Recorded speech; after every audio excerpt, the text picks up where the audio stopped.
le journal sur une nouvelle émission et un nouvel entretien. Dans notre précédente édition, on avait, comme vous le savez, interviewé Michel Guégan suite au coup de cœur du cinéma de Pontcharrat, auquel nous nous étions rendus, et il nous a semblé absolument important d'avoir une rencontre avec justement les victimes de ces centres qui étaient en fait des maisons de redressement. Alors, est-ce que vous pouvez nous expliquer ces maisons de redressement, comment ça fonctionnait, mais d'abord, comment vous y êtes arrivé, Michel?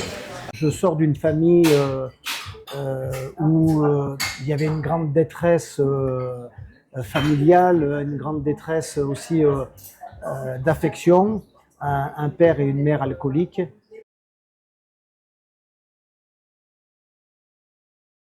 Et de ce fait, je faisais beaucoup de bêtises pour attirer l'attention. Et si bien que en 68, le juge des enfants a fini par me placer par rapport aux services sociaux qui voyaient que j'avais d'énormes problèmes. Parce qu'à 8 ans, je ne savais pas écrire, je ne savais pas mon alphabet, je ne savais pas compter. Donc, et le fait de faire beaucoup de bêtises et que j'étais l'aîné de 7 enfants, du coup, ils ont décidé de me placer dans ce centre de la Belle Étoile où on aurait peut-être pu me redresser. Et vous, Pierre, alors quel a été votre itinéraire? En fait, en 62, mes parents ont divorcé. Donc, on a été placés un petit peu les uns les autres. On était 7, une fratrie de 7 enfants. On a été placés un petit peu de partout. Mes sœurs chez les bonnes sœurs à Tullin. Moi, avec mes 2 frangins, on était placés dans une famille à Saint-Étienne-de-Saint-Joueur. De Saint-Étienne-de-Saint-Joueur, mon père nous a récupérés. Et j'étais un peu terrible. J'allais pas à l'école. J'étais assez violent. J'étais bagarreur. Et mon père en avait marre. Il a fait venir l'assistante sociale avec ma tante. Et elle m'a placé à Tamier en me faisant croire que j'allais être bien, que j'allais être dans la nature, dans la forêt, que j'allais être dans un endroit où ça va être un peu du bonheur, enfin un peu dans la nature, protégé ou un truc comme ça. Mais en fait, c'était le contraire. Alors, est-ce que vous pouvez me raconter votre premier jour là, vous arrivez moi, je me souviens, le premier jour, je suis arrivé d'abord à Mercury. Premier jour, hein. Ouais, c'était à Mercury. Oui, c'était à Mercury. Le jour même, on m'a monté à Tamier. Et à Tamier, il y avait, alors je ne sais pas si je dois donner le nom. Bon, il y avait un membre de l'église, je tiens à préciser. On va le reconnaître, hein, les gens vont le reconnaître. Il m'a rasé la tête. Et plus je bougeais, et plus je gueulais, et plus on me tenait, et plus on me rasait la tête. Ça, c'était mon premier jour. Le premier jour, vous avez la boule à zéro. Ah ouais, mais alors ça m'avait... vous vous en rendez pas compte, vous avez 13 ans, et on vous attrape sur une chaise à plusieurs, et me raser la tête. C'était incroyable, quoi. Alors je ne sais pas à quoi je pensais, quoi. Si je réalisais ce qui m'arrivait, quoi. Hein. J'avais 13 ans, hein. J'étais pas très doué à l'école, je réfléchissais pas trop, enfin je savais pas trop ce qui m'est arrivé, quoi. Et vous, Michel, votre premier jour à Mercury? Alors, mon premier jour à Mercury, il sera gravé à tout jamais dans ma mémoire parce que j'étais un enfant qui pissait au lit. Donc, ma première nuit, fatalement, j'ai pissé au lit. Et le matin, donc, j'ai fait mon lit comme si rien n'était. Nous sommes allés faire le cross obligatoire qu'il y avait tous les jours. Qu'il pleuve, qu'il vente, qu'il neige, c'était obligatoire. Et ensuite, on est revenu, on a déjeuné et on était tous en rang dans la cour.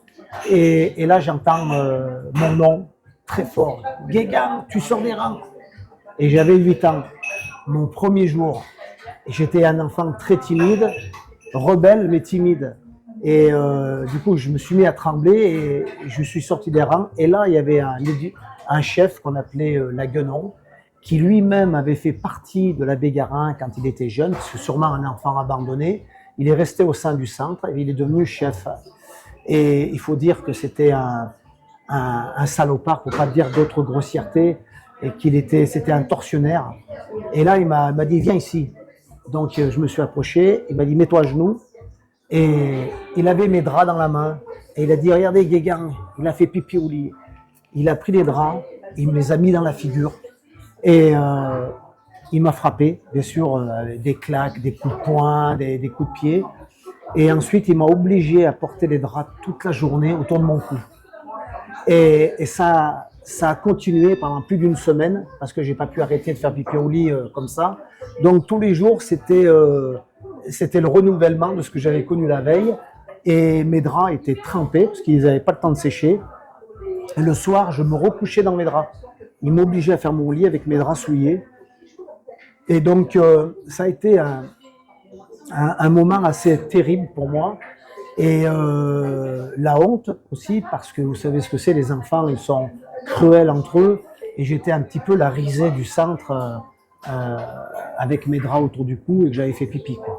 On peut dire que cette première journée pour vous deux, c'était l'humiliation. Voilà. L'humiliation, oui, parce que ce qu'il raconte, là, le pipi au lit, moi c'était pareil, hein, je faisais pipi au lit. Et on m'avait mis, je me souviens, c'était les premiers jours, on m'avait mis carrément le drap sur la tête. Et j'ai tourné 2 ou 3 fois dans la cour. Et puis carrément, ils m'ont balancé dans le bassin. Je lavais les draps, mais ils m'ont balancé dans le bassin, dans les draps. Ah, mais mais j'étais malheureux. Mais moi, les 2 ans que j'étais là-haut, je restais toujours dans un coin à pleurer. J'étais malheureux parce que je voyais ni ma mère, ni mon père pendant 2 ans. Hein. Pendant 2 ans, je n'ai pas vu ni mes sœurs, ni mes frères. Ah, c'était terrible. Je voudrais rajouter quelque chose, car il faut dire il existait 3 centres. Ah ouais. Les enfants qui étaient abandonnés, qui avaient moins de 8 ans, ils étaient au-dessus d'Albertville, ça s'appelait l'Étanche. Ensuite, on arrivait à Mercury, et vers l'âge de 13-15 ans, on montait à Tamier, parce qu'il faut dire qu'à l'époque, la majorité était à 21 ans, alors qu'aujourd'hui, elle est à 18. Mais avant, 15 ans, 16 ans, on ne savait pas quoi faire de nous. Donc, il y avait ce 3e centre qui était au col de Tamier, dont a fait partie Pierre. Voilà. Et il faut dire aussi que ce n'étaient pas les mêmes chefs et cheftaines. Donc, il y avait les chefs et cheftaines de Mercury et les autres. Donc, ils étaient très inventifs sur les punitions, de la façon de nous torturer et de nous mettre vraiment l'esprit de travers, quoi. Alors, je le disais tout à l'heure, on s'est rencontrés la première fois au sujet du film Les Oubliés de la Belle Étoile. Et donc, la question que je voulais vous poser, c'est un petit peu... dans ce film, il y a tout un tas de scènes où vous expliquez, les personnages expliquent un petit peu ce qui s'est passé dans ces centres de redressement qui n'avaient pas ce nom-là au démarrage, mais qui en fait étaient bien des maisons de correction, comme on disait également. Et donc, est-ce que vous pouvez nous parler un petit peu de ces mesures de torture? Vous aviez dit ça, que vous étiez torturé, mais également, si j'ai bien compris, des abus sexuels de la part de l'encadrement. Alors, Michel, comment... Alors c'est vrai que la discipline était de rigueur. Aujourd'hui, je peux comparer Mercury à des camps de concentration, à la Légion, où la discipline était stricte. Et chaque fois que vous faisiez un écart, vous étiez puni sévèrement. Et Mercury, c'était un petit peu ça. Et il brisait notre volonté par justement des punitions très très sévères. Et, moi, je dois dire que quand je suis arrivé, j'ai eu affaire à un prêtre ou un abbé, l'abbé Roger, ou je crois que oui, c'était ça, qui a commencé au fil des jours et des semaines à me faire un petit peu l'éducation sexuelle que j'ignorais complètement, puisque quand il m'a posé la question, tu sais comment on fait les enfants, Je lui dis oui, naïvement, les enfants, les garçons naissent dans les choux et les filles dans les roses. Et vous aviez quel âge Et là, j'avais 8 ans et demi. 8 ans et demi. Et il me dit, mais non, mon petit, c'est pas comme ça. Et puis, il a commencé à me dire, tu vois les chiens qu'il y a là, le chien de la Marcel, qui était le chef, le cheftaine, et ben, quand il monte sur l'autre chien, et puis, ben, c'est comme ça que ça se fait. Et puis, petit à petit, il m'a fait asseoir sur ses genoux. Il a commencé à me mettre ses mains sur mes genoux. Et après, où c'est devenu plus grave, c'est quand il m'a forcé à le toucher. Et que lui, il me touchait aussi, et qu'il a fait des choses que j'ai beaucoup de difficultés à dire, mais je vous laisse imaginer, qui m'ont fait honte pour un garçon. Et il a exercé des pressions sur moi en me disant que c'était de ma faute si on était là, et que si je racontais ça à mes copains, tout ça, je dirais que c'est toi qui es venu sur mes genoux, qui a voulu que je te prenne dans mes bras. Et également, il disait, mais c'est des choses naturelles, ça se fait tout le temps, ça, qu'on se montre son kiki, qu'on se touche. Et mes attouchements sexuels, ça a commencé comme ça. Alors, il y a une scène dans la Belle Étoile, peut-être Pierre, vous pouvez nous en parler, où on a donc les 3 compagnons qui sont autour de la table et où l'un d'entre eux va révéler qu'en fait il a été lui aussi victime. Comment vous avez ressenti cette scène? En fait, dans le dortoir, moi, on s'approchait pas trop de moi, parce que j'étais violent. Puis je faisais, comme je faisais, j'étais beaucoup plus grand, plus costaud pour mon âge. D'ailleurs, il y avait même le père Roger qui pensait que j'étais même un moniteur, parce que j'étais grand et assez costaud, et en fait, non.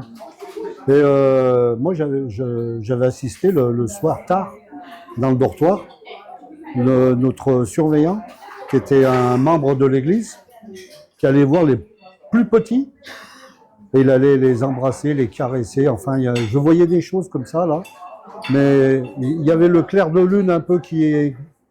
Je voyais des ombres, je le voyais, et puis donc j'étais témoin, j'assistais à ça. Hein. Enfin, moi, je sais que je me planquais. Mais on s'approchait pas de moi. Sauf que le quotidien là-bas de Tamier, c'était se lever tôt, d'aller d'abord courir, on faisait un grand circuit, on revenait, on déjeunait, et après il y avait les cours. C'était Marcel, qui était, elle nous faisait les cours de français, de maths, d'histoire et géographie. Un prof qui nous faisait les cours Oui, toi en bas, à Mercury. À Mercury, géographie, enfin, comme je pense dans une école normale. Parce que moi, à Tamier, c'était Marcel. C'était la directrice là-haut qui nous donnait les cours. Et d'ailleurs, vous savez, la table de multiplication de 9, je ne la savais pas. Premier jour, je ne savais pas. Privé de repas. Enfin, quand je dis privé de repas, déjeuner, le midi et le dîner. Hein. Le lendemain, pareil, je ne savais pas, privé troisième jour, pareil, privé. Et je finis par donner la table de multiplication de 9 sans me tromper. Ils m'ont tout mis les 3 repas dans une bassine. Vous n'en avez pas compte, vous avez 13 ans. Tout dans la même bassine. Et il fallait manger comme un chien. Et moi, j'ai pris la bassine, je ne sais plus qui c'était, un surveillant. Je lui ai mis la bassine sur lui et je refusais. Puis j'ai pris des coups, puis encore privé de manger. Toujours dans le film La Belle Étoile, l'un des compagnons raconte que certains d'entre vous essayaient de poster des lettres à leurs parents. Alors, est-ce que vous pouvez nous réexpliquer comment ça se passait quand quelqu'un essayait de poster la lettre? Alors, en fait, le courrier, c'est comme en prison. Il y a une censure. Et quand on écrivait du courrier à nos parents ou à la famille, il était systématiquement lu. Et quand certains révélaient qu'ils étaient maltraités, les lettres ne partaient jamais.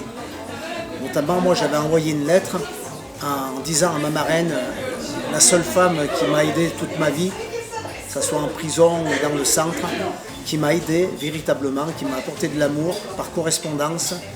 Et je lui avais écrit une lettre et je lui avais dit dans la lettre, ma reine, ils me font mal. Et je n'ai jamais eu de réponse.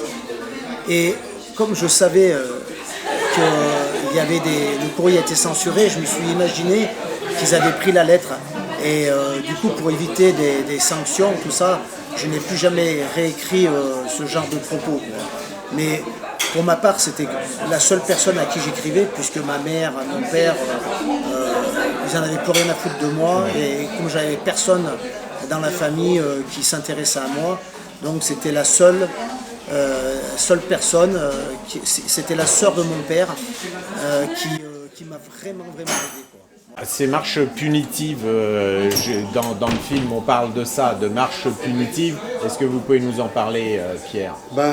Pratiquement, je m'en souviens pas très bien, mais je sais qu'on nous emmenait souvent à la Belle Étoile. La Belle Étoile, c'est une montagne. Et souvent, on crapahutait, été comme hiver. On montait à la Belle Étoile et assez souvent.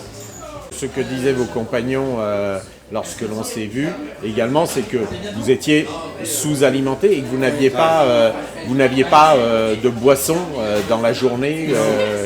Alors je veux revenir quand même aux marches forcées. En fait, lui, il était à Tamier.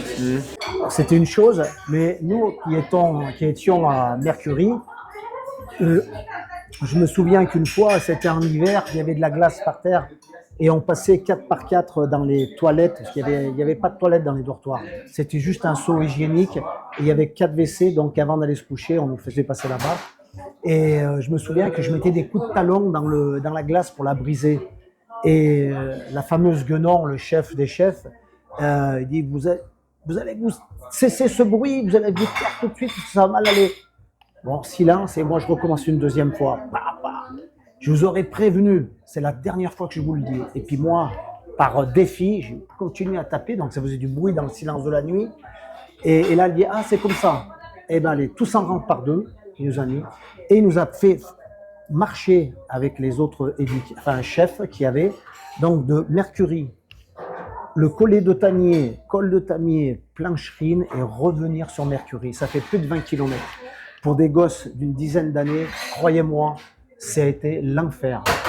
Et souvent également, après avoir fait ça, ils nous faisaient faire des pompes ou de la marche en canard le soir pour nous fatiguer, de façon à ce que quand on aille se coucher, tout le monde était épuisé, donc on s'écroulait littéralement. Voilà. On voit des images d'archives dans le film où les enfants qui viennent autour de cet abbé-garin ont tous des cernes sous les yeux. C'est vraiment une image qui m'a marqué. C'est la fin. Oui, c'est. Tu veux parler peut-être? Non, vas-y, parce que alors, en fait, ce qu'il y a, c'est vrai qu'on était sous-alimentés. On est des gosses, on a besoin de calories. On a besoin d'emmagasiner énormément de calories pour pouvoir bouger. Et c'est vrai qu'on avait une louche de ceci, une louche de cela, le dessert est terminé. C'était comme ça. Et moi, je me souviens que la purée de petits pois, j'aimais pas ça spécialement, ou la purée tout court de pommes de terre. Les pois cassés. On l'étalait au fond de l'assiette, je faisais des carrés. On était plusieurs à faire ça. Et avec la fourchette, on prenait carré par carré, on savourait, parce qu'on n'en avait pas beaucoup. Et le yaourt, j'ai gardé cette habitude, même encore aujourd'hui, c'est quand on décapsulait, de lécher la capsule. Et une fois, je me suis fait prendre en faisant ça, comme ça. Et j'avais l'habitude aussi de mettre le doigt pour enlever toute la matière qu'il y avait à l'intérieur.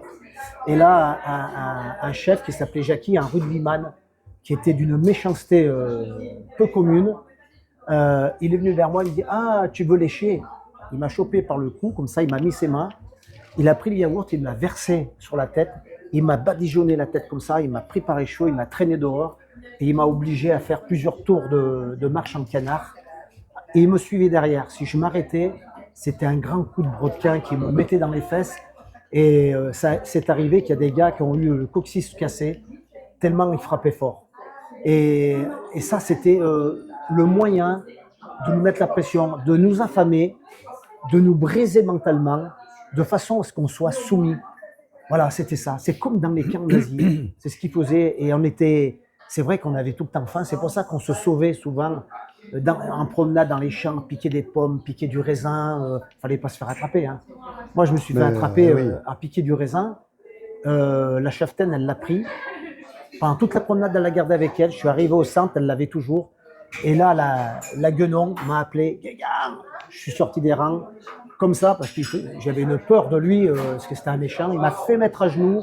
Il m'a collé une main derrière la tête. Il a pris le raisin, il me l'a écrasé comme ça. Et il m'a obligé à rester comme ça jusqu'au soir sans me laver. Donc j'étais tout collant, tout rouge. Et bien sûr, j'étais la risée des copains, quoi. C'était l'humiliation permanente. Voilà. Alors Pierre, comment s'est passée votre sortie? La sortie, en fait, il y avait un monsieur qui venait assez souvent, enfin chaque année. Bon, comme je vais passer 2 ans, donc je l'ai vu 2 fois. Mais la deuxième fois que je l'ai vu, il m'a emmené. C'était Monsieur Eustache du centre d'apprentissage à Vauglans. Et ce centre, c'était, je crois que c'était Centre d'enfance inadaptés. Ça s'appelait à l'époque. Et il m'a embarqué. Mais moi, je me souviens de la première fois qu'il est monté pour venir chercher les plus anciens qui avaient passé leur CEP. Je voulais tellement, j'étais tellement malheureux, j'étais tellement... bon, c'était que des coups. Hein. C'est-à-dire que les surveillants, ils étaient même pas formés pour ça. Hein. Eux, ils pensaient qu'on était des terribles, des voyous, alors qu'à 12, 13 ans, 8 ans, 9 ans, 10 ans, on n'est pas des voyous, c'est pas possible. On a eu beaucoup de problèmes familiaux, c'est tout. Et ça marchait qu'avec les coups, c'est tout. Et ce monsieur Eustache, la première fois qu'il est venu, je me suis accroché à sa voiture, à la poignée de la voiture, et il m'a embarqué sur 10 mètres. Et puis les surveillants, ils m'ont détaché de la voiture et ils m'ont mis des coups. Parce que je voulais qu'ils m'emmènent, quoi. Et ils m'emmenaient la deuxième année. J'étais content, hein. Parce que j'ai atterri au centre à Vauglans, là-bas. C'était des cours, c'était de l'atelier et beaucoup de sport. Beaucoup d'activités sportives.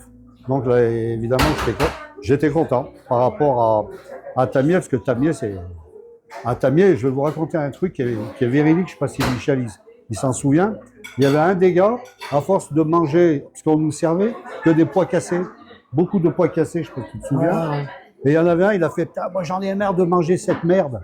Comme ça, il a dit. Et il y avait, comment il s'appelle, celui que tu as dit tout à l'heure, là. Laguenon, là, qu'on l'appelait Laguenon, là. Comment il s'appelait? Félix. Félix. Il a dit « Ah, c'est de la merde ». Il dit je vais te donner quelque chose à manger, là, que ça ne va pas être de la merde. Il lui a donné un os à Roger qu'il avait donné au chien auparavant. Il l'a mis par terre et il a forcé à aller ronger l'os. C'est pas des conneries, hein. Il était à 4 pattes et il devait ronger l'os. Et s'il rongeait pas l'os, il prenait des coups de pied par Félix.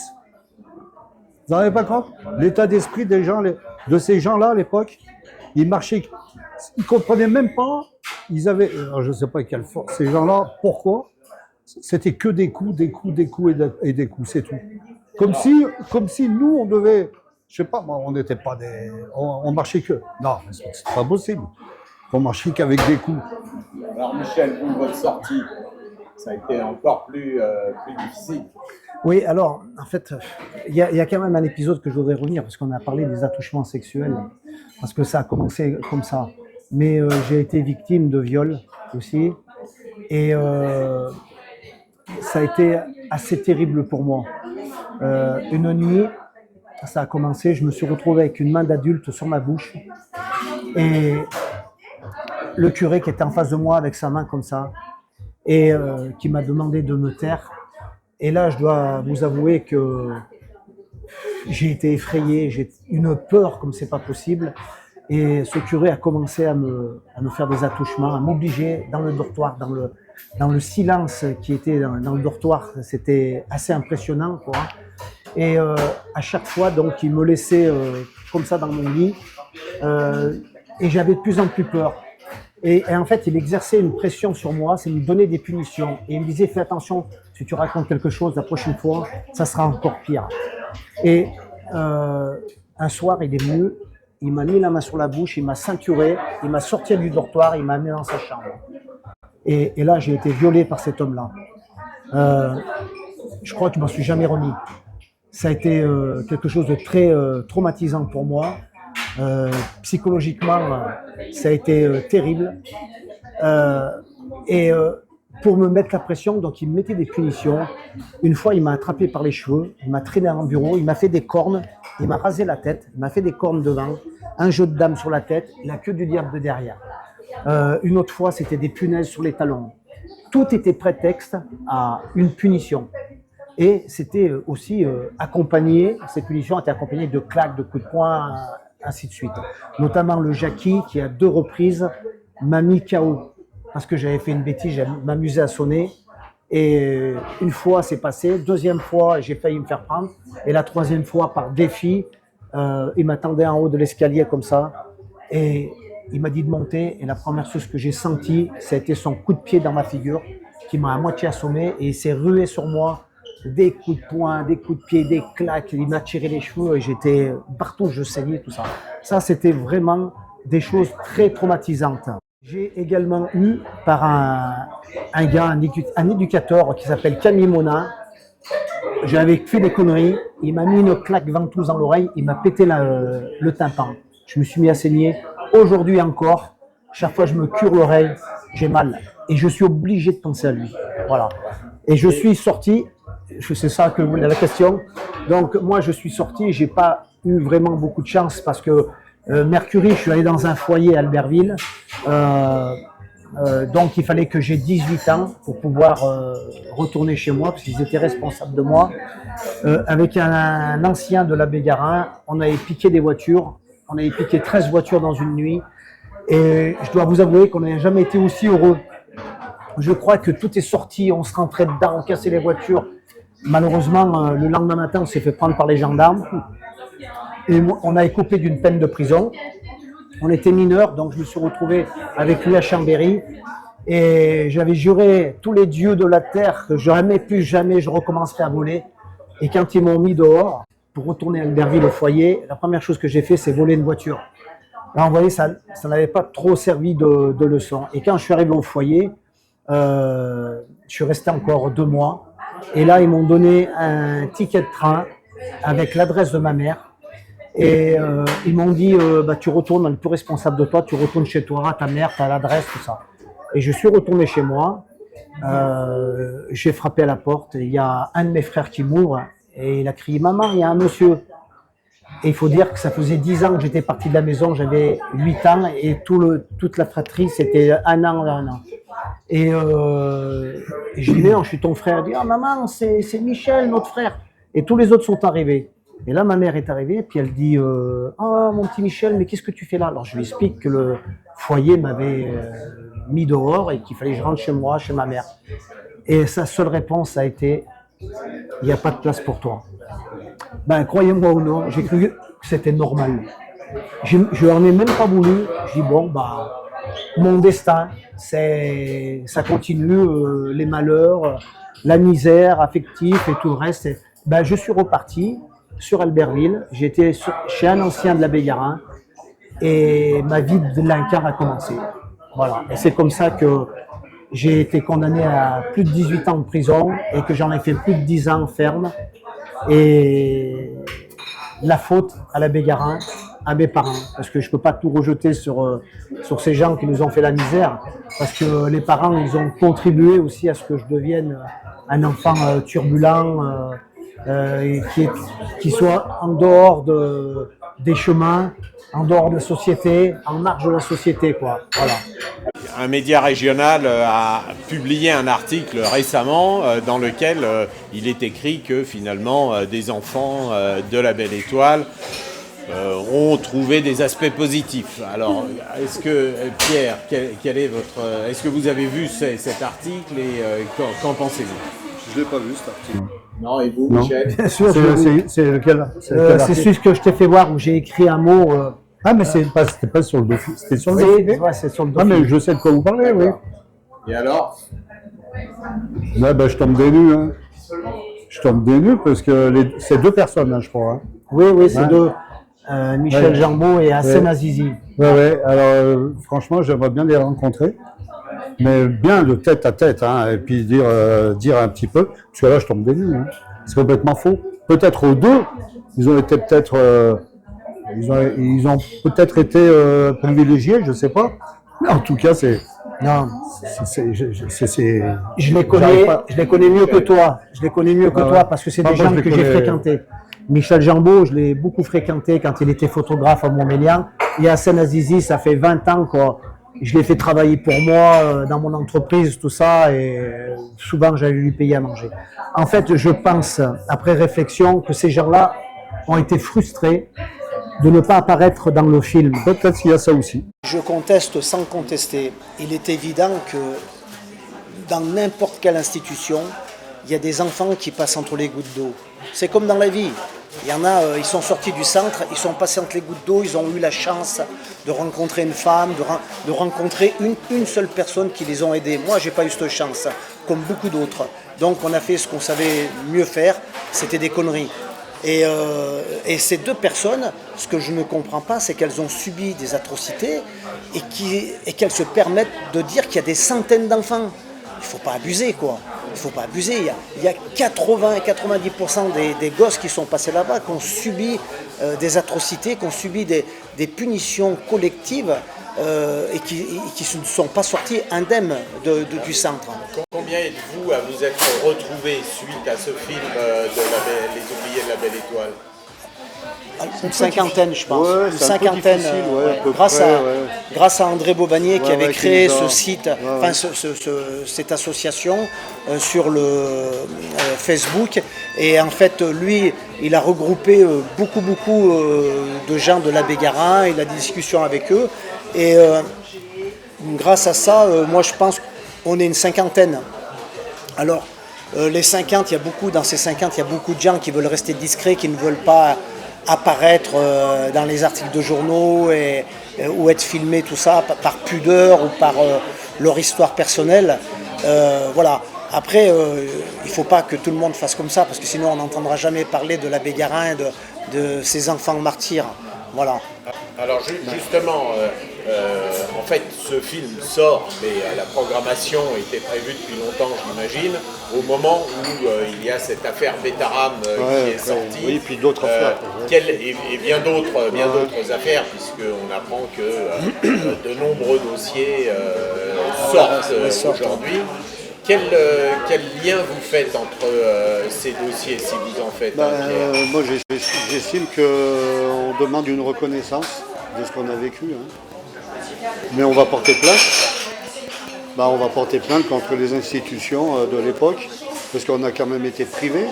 L'argent que l'abbé Garin recevait, il s'en servait pour magouiller à côté, parce qu'on était privés d'habillement, de bonne nourriture, d'activité, il n'y avait rien. Il n'y avait rien de tout ça. Et alors, en plus de ça, vous disiez que vous étiez placé là par des assistantes sociales, donc par les services de l'État. Moi, par une assistante sociale, j'ai été placé là. D'accord. Et vous, Michel? Alors c'était les services sociaux. Les services sociaux, je pense que c'est l'État. Oui, donc c'était Voilà, les donc, services sociaux. voilà.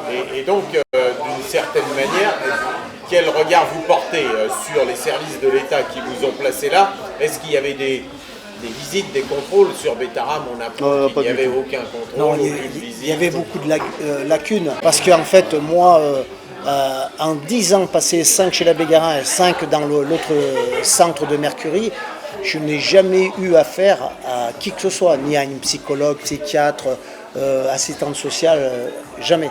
Donc on rappelle les années pendant lesquelles vous y étiez. 65 à 75. 65, 10 ans. Voilà, 10 ans. sur place et vous, 2 ans de 66 2 ans à à Tamier, 68. ouais. Puis après, jusqu'à 71, j'étais à Vauglan. D'accord. Mais même mon père, quand il est monté une fois, enfin ma mère, je ne la voyais pas, mon père, il est monté une fois à Tamier. Et quand je lui ai dit ce qui se passait, il me disait mais c'est pas vrai ce que tu dis là, j'ai discuté avec l'abbé Garin, vous êtes bien, parce qu'en fait on était bien habillés quand on recevait les parents. D'accord. Comme dans le film où On mangeait, voit les enfants on mangeait un habillés, peu, on mangeait un peu mieux, machin comme ça. Mon père, lui, il y croyait, mais il ne me croyait pas moi. Il croyait les surveillants et l'abbé Garin. D'accord. Alors que c'était faux, quoi. En Bien. plus, non seulement, en plus de ça, c'était des mensonges.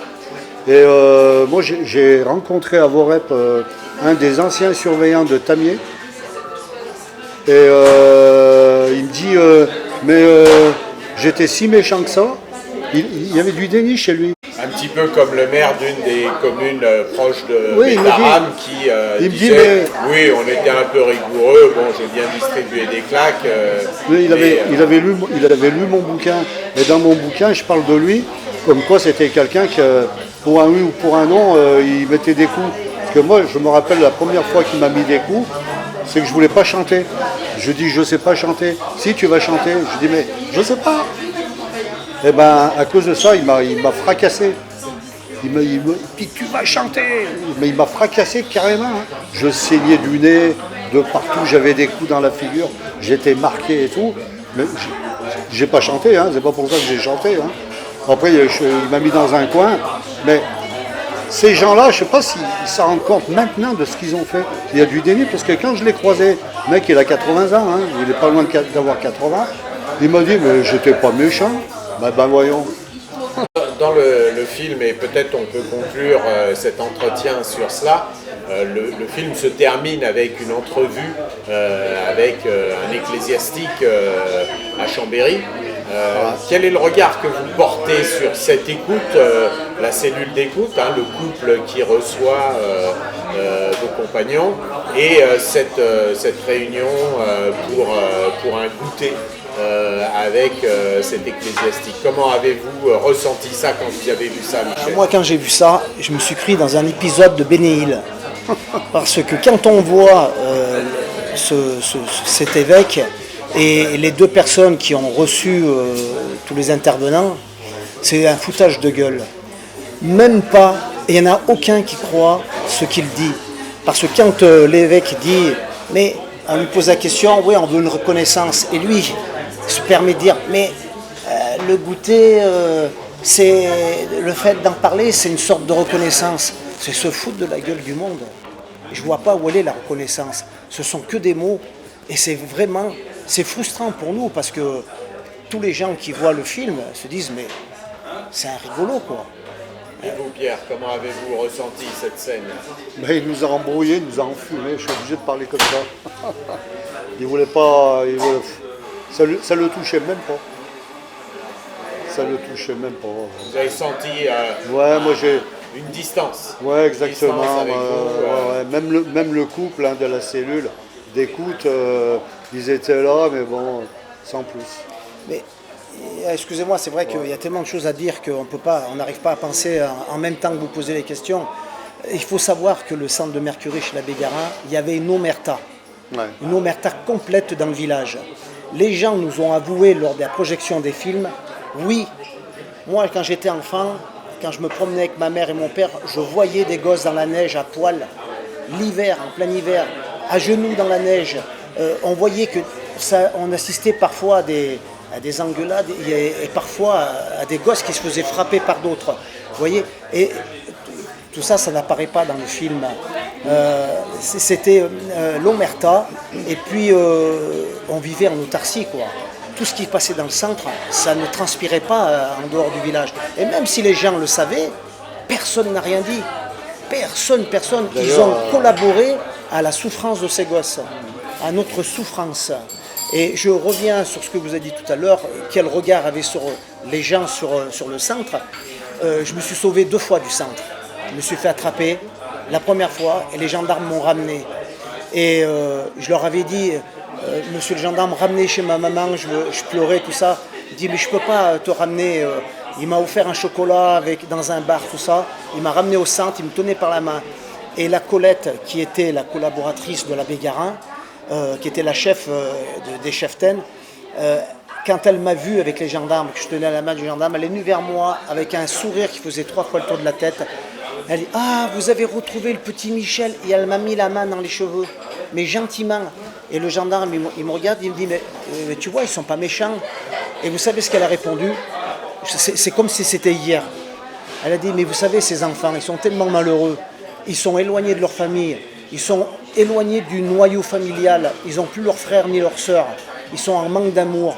Et la première chose qu'ils disent, c'est qu'on les frappe. Mais on n'est pas des méchants, on ne les frappe pas.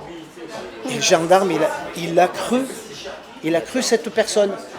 Et la personne, elle m'a fait aller dans son bureau. Et boule à zéro, coup de poing, corvée de vaisselle, privation de dessert, et cassé la gueule par les autres plus grands. Vous voyez, donc on ne peut pas tout dire, mais des fois il y a des choses qui reviennent. Alors, vous, Pierre, on a beaucoup parlé de l'abbé Garin. Est-ce que vous envisagez de demander des comptes aux services sociaux, puisque d'une certaine manière, c'est eux qui vous ont amené là? Surtout pour ceux qui sont soignés encore à l'heure d'aujourd'hui. Surtout pour eux, pendant toute leur vie, ils ont souffert. Ils ont des séances comment on dit, de thérapeutes, là, de psychiatrie, oui, de tout ça. Il y en a quelques-uns, beaucoup qui ont été violés, beaucoup qui n'ont pas pu refaire leur vie, enfin réussir dans. Enfin, moi je me plains pas trop le après, parce que bon, quand j'ai retrouvé ma mère, franchement quand j'ai retrouvé ma mère c'était que du bonheur, hein. Et avec ma femme, enfin bref, tout. Mais il y en a certains, c'est pas le cas. Alors, ce qu'on veut, nous, c'est une justice soit rendue, une reconnaissance, que ces gens-là, que l'institution reconnaisse quand même qu'on a vécu un véritable enfer. Et si il y a un dédommagement, pourquoi pas? Mais il vient en dernier. C'est pas notre motivation première. Ce qu'on veut, c'est justice et reconnaissance. Et je pense que ça va ouvrir des horizons pour beaucoup de nous, parce qu'on va pouvoir respirer, évacuer tout ce qu'on a. Comme moi, d'avoir vu le film, ça m'a permis d'évacuer 60 ans de misère affective et de misère dans mon être. Hein. Et on espère que si on pouvait avoir au moins la justice et la reconnaissance, ça serait une grande chose, et surtout une plaque à Mercury qui reconnaissent les enfants martyrisés de l'abbé Garin. Ça, c'est hyper important. Voilà. Plaque, et vous, Pierre, une conclusion pour les gens qui nous regardent aujourd'hui? Je dirais la même chose que vous. Je dirais que c'est normal. Ouais. Bien, merci beaucoup à tous les deux. Merci. Vous pourrez retrouver l'entretien complet de cet entretien au complet sur notre chaîne Le Journalp, puisque là, nous vous présentons simplement un extrait de ce long entretien. Merci à tous les deux.